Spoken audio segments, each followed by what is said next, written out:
बिस्मिल्लाहिर्रहमानिर्रहीम। अस्सलाम वालेकुम। अल्लाह ताला आप सबके लिए हमारे लिए आसानियाँ पैदा करे, आमीन सुम्मा आमीन। आज मैं लेके आई हूँ बहुत ही मज़ेदार सी विंटर स्पेशल रेसिपी। मैं बना रही हूँ यहाँ पर गाजर की खीर, बहुत ही यमी, बहुत ही मज़ेदार। सदियों से रवायात में चलती आ रही हैं कि जब सर्दियाँ आती हैं तो गाजर की खीर जो है वो ज़रूरी बनाई जाती है। फ्रेश गाजर अभी आई हुई है तो आप भी इसको ट्राई करें। मैंने भी बनाई है, बहुत ही यमी, बहुत ही ईजी, बहुत ज़बरदस्त सी ये रेसिपी है। तो आपने इसको ट्राई ज़रूर करना है, फुल फॉलो करना है रेसिपी को। और अगर मेरे चैनल पे न्यू है तो काइंडली रिक्वेस्ट है चैनल का लाजमी विजिट करें। मेरे चैनल पे आपको बहुत ज़बरदस्त यमी वीडियोस मिलेंगी। और चैनल को सब्सक्राइब भी कर दें और साथ ही बेल आइकन लाजमी प्रेस कर दें ताकि आने वाली वीडियोस की नोटिफिकेशन आप तक ईजिली पहुंच सकें। तो यहाँ पे मैंने कुकिंग पैन ले लिया है। आपने ये कोशिश करनी है कि पैन थोड़ा डीप हो, क्योंकि इसमें दूध जब उबलता है तो दूध बाहर गिरता है, इसलिए कोई डीपली बर्तन जो है वो आपने लेना है। हाफ़ कप मैंने चावल इसमें ऐड कर दिए हैं। 4 घंटा मैंने इनको भिगोया था। और हाफ़ केजी गाजर जो है उसको मैंने इस तरह से ग्रेट कर लिया और ग्रेट करने के बाद वो मैं इसमें डाल रही हूँ। इसके साथ ही मैं 1 कप के बराबर इसमें पानी ऐड कर दूँगी।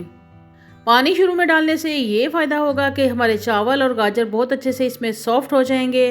पानी डालने के बाद मैं फ्लेम ऑन कर दूंगी और इसके बाद जब तक के हीट जो है वो प्रॉपर चावल और गाजर को ना पहुंच जाए तब तक हमने फ्लेम फुल रखनी है। उसके बाद फ्लेम जो है मीडियम टू लो कर देंगे और इसके बाद हम इसको कवर कर देंगे तकरीबन 10 मिनट के लिए।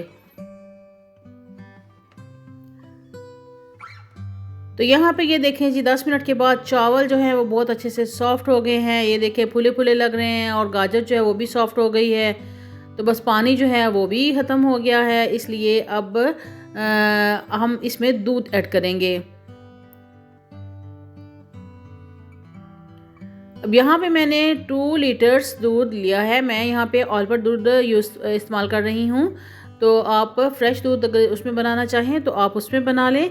और यहाँ पे मैंने 2 लीटर लिया है दूध और इसमें मैं फुल दूध जो है वो अभी इसमें ऐड नहीं करूँगी। मैं यहाँ पे 1.5 लीटर जो है वो ऐड कर रही हूँ और बाकी का दूध मैं बचा के साइड पे रखूँगी, वो हम बाद में ऐड करेंगे। क्योंकि जब ये दूध बॉयल इसको आएगा, ये पकना शुरू होगा तो ये दूध ऊपर की तरफ आएगा। तो अगर हम इसको फुल कर देंगे तो ये होगा कि दूध जो है बाहर की तरफ गिरना शुरू हो जाएगा। इसलिए दूध थोड़ा पकने दें। जब दूध कुछ कम हो जाएगा तो हम इसमें बाकी दूध जो है वो भी ऐड कर लेंगे। जब भी आप इस तरह की लिक्विड चीज़ बनाएं जो जिसने उबलना हो, जिसने ऊपर की तरफ राइस होना हो, तो कोशिश करें कि वो 3/4 जो बर्तन है वो आपका इतना आप फुल करें और उसके बाद ऊपर वाला बर्तन जो है वो खाली होना चाहिए। अब यहाँ पे ये देख रहे हैं कि दूध काफ़ी हद तक कम हो गया तो मैंने बाकी का दूध जो इसमें ऐड कर दिया है। अब इसको भी हम पकाएंगे और साथ से हम साइडों से साफ़ करते जाएंगे। फ्लेम यहाँ पे उसका ध्यान रखना है, फुल फ्लेम पे आपने इसको कुक नहीं करना, मीडियम टू लो फ्लेम पे ये खीर जो है हम बनाएंगे। सब्ज़ इलायचियाँ मैंने यहाँ पे ली थी, उनको मैंने छील के अंदर से बीज जो है वो इसके अंदर मैंने ऐड कर दिए हैं। 4 से 5 अदद सब्ज़ इलायचियाँ ली थी। इससे इसकी जो स्मेल है, फ्लेवर बहुत अच्छा हो जाता है। फुल फ्लेम पे कभी भी इस तरह की जो खीर वगैरह बनानी हो, खोया बनाना हो, फुल फ्लेम पे कभी भी नहीं पकाना चाहिए।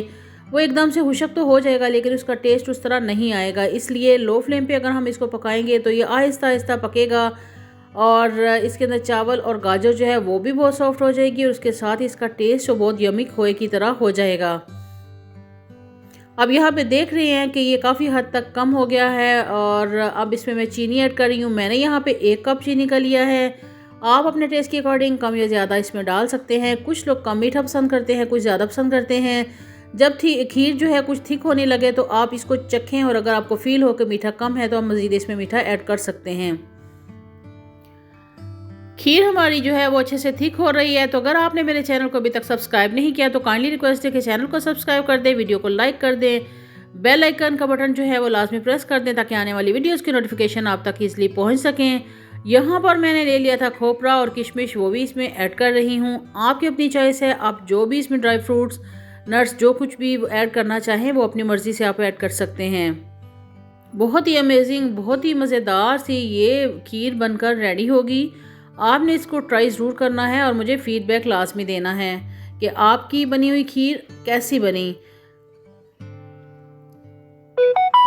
तो यहाँ पे ये देखें जी, काफ़ी हद तक खीर जो है ये थिक हो गई है। तो बहुत ज़्यादा हमने इसको थिक नहीं करना, क्योंकि जब ये ठंडी होगी तो ये मज़ीद थिक होगी। तो अब इसको हम बाउल में निकाल लेते हैं और आप इसकी कंसिस्टेंसी देखें कि बस इतनी होनी चाहिए, क्योंकि जो जो ये ठंडी होगी हमने इसको ठंडा करके ही खाना है। ठंडी खीर खाने का बहुत ही मज़ा आता है।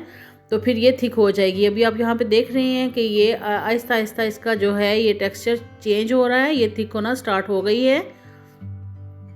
अब इसके ऊपर हम कुछ ड्राई फ्रूट्स जो हैं वो डेकोरेट कर देंगे। तो ये बहुत ही मज़ेदार गाजर की खीर, सर्दियों की स्पेशल रेसिपी जो है ये रेडी है। आपने मुझे ज़रूर फीडबैक देना है कि आपको ये रेसिपी कैसी लगी। अगर वीडियो अच्छी लगी तो लाइक लाजमी करते जाइएगा, चैनल को सब्सक्राइब भी करते जाइएगा और दुआ में याद रखिएगा, इंशाल्लाह किसी नई रेसिपी, नई वीडियो, ज़बरदस्त यम्मी सी रेसिपी के साथ बहुत जल्द दोबारा मिलती हूँ। अल्लाह हाफिज़।